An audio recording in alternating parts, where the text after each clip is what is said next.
हमारा जो चैप्टर है 5 त्रिकोणमिति का परिचय। ठीक है, त्रिकोणमिति का मतलब होता है तीन कोणों का माप, है ना। हम पहले बात करेंगे समकोण त्रिभुज की, है ना। तो समकोण त्रिभुज किसे कहते हैं? वह त्रिभुज जिसका एक कोण 90 अंश हो। कितना हो? 90 अंश। इसका मतलब ये जो इसका कोण होगा वो 90 अंश बनेगा। इसी को हम क्या बोलेंगे? समकोण त्रिभुज, है ना। अब समकोण त्रिभुज के सामने वाले भुजा को हम कर्ण बोलते हैं, और ये जो भुजा होगा वो हमारा लंब होगा, और ये नीचे वाला जो भुजा होगा वो आधार होगा। ठीक है, ये कर्ण का मान कभी नहीं चेंज होगा, कभी नहीं बदलेगा, लेकिन इस लंब और आधार का मान बदल सकता है। जैसे मान लेते ये मैं कह रहा हूं ये थीटा कोण बनाता है, तब ये इसके सामने वाले को लंब मानेंगे, है ना। लेकिन मैंने पहले इसको सिर्फ को दर्शा दी ए बी सी। मैं एक और फिगर बना रहा हूं इस तरह से। चलो मैं कह रहा हूं इस बार सी थीटा कोण बना रहा है, सी थीटा कोण बना रहा है। मैं से में ए लिख रहा हूं, ए बी और सी। तब ये जो लंब का मान यहां था, इस बार इस थीटा के सामने वाले को ये लंब हो जाएगा, है ना। तो इसका मतलब ये लंब, तब ये क्या बनेगा? आधार बनेगा। मैंने कहा कि कर्ण का जो मान होगा वो कभी भी नहीं बदलेगा। ठीक है, चलो तो ये कर्ण का मान तो वही रहेगा। क्यों?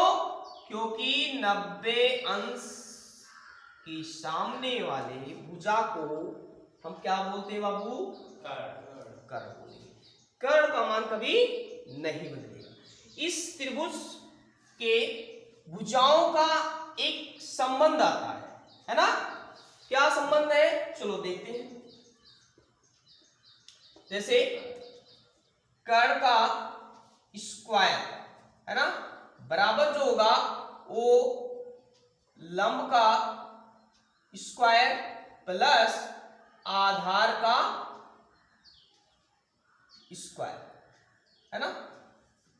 समकोण त्रिभुज सिद्ध करने के लिए भी इस कर्ण के भुजा का वर्ग उन दोनों भुजाओं के वर्ग का योग के बराबर होना चाहिए, है ना।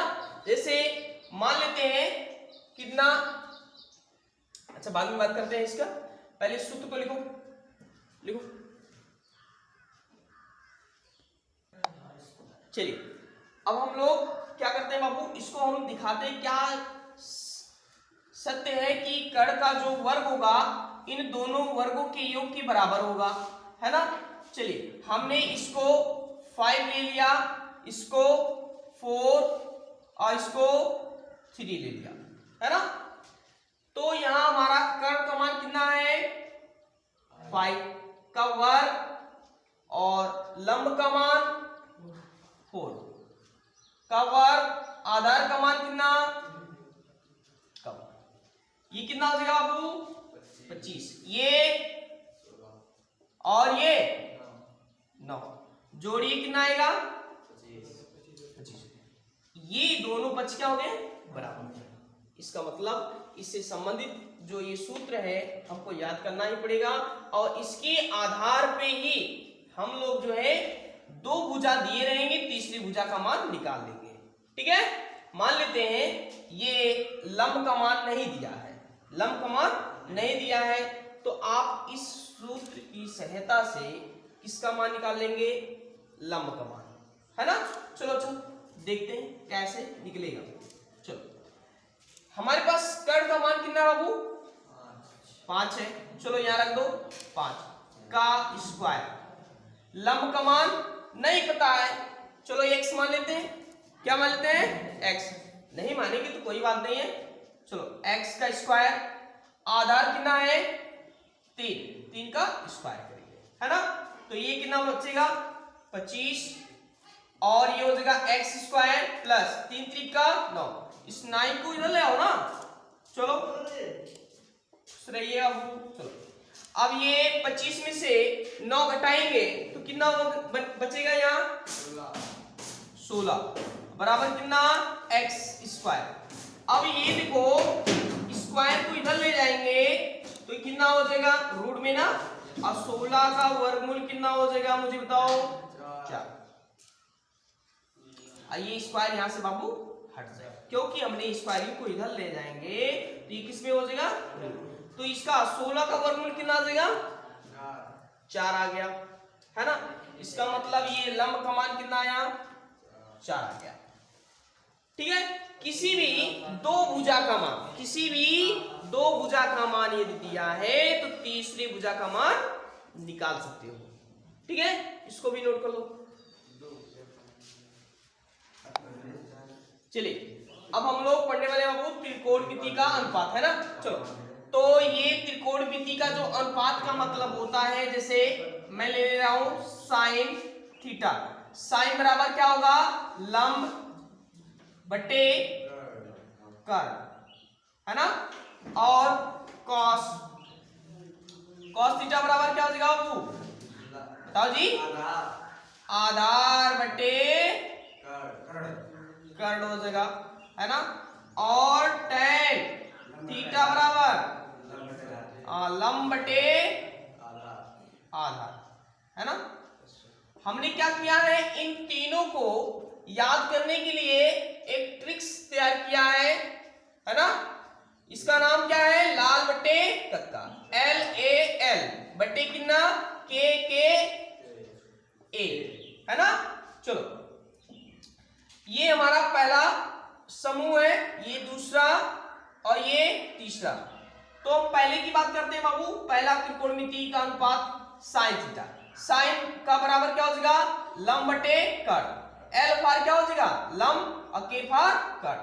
चलो, L का मतलब होता है बाबू लंब और K का मतलब कर्ण और A का मतलब आधार है ना।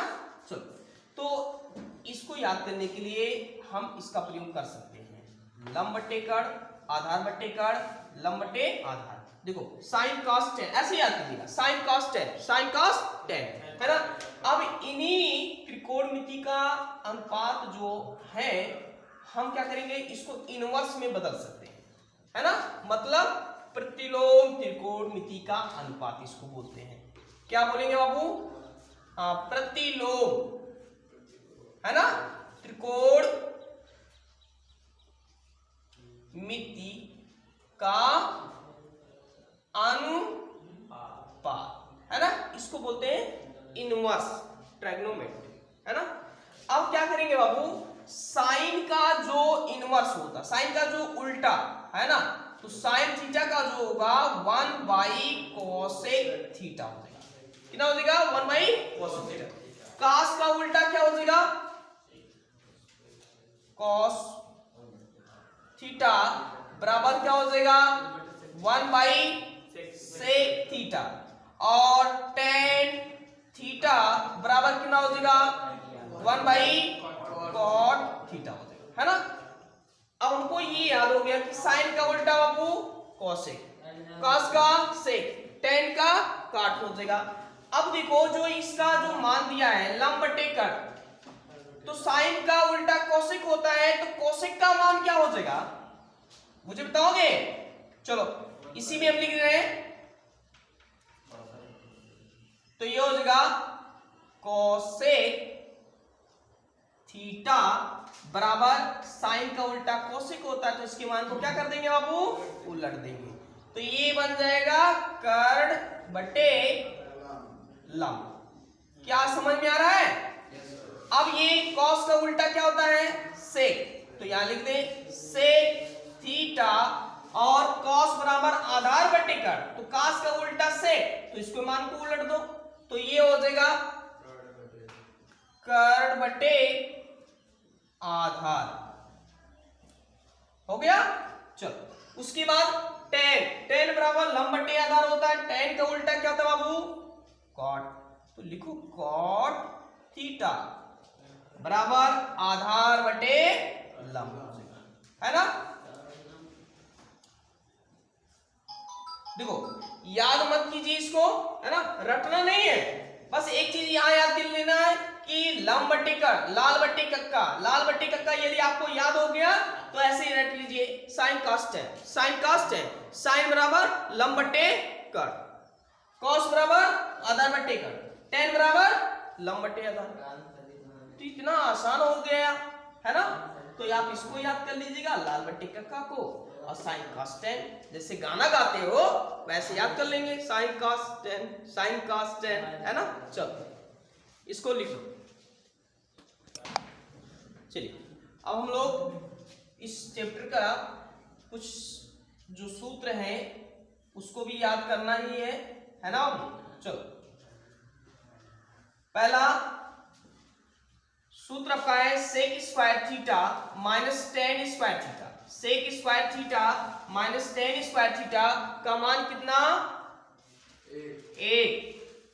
पागलो बोल नहीं पा रहे हो। Sine square theta plus cos square theta का मान एक होगा, का यहां कोसेक रहेगा। चलो cosec square theta minus cot square theta, इसका मान कितना होगा?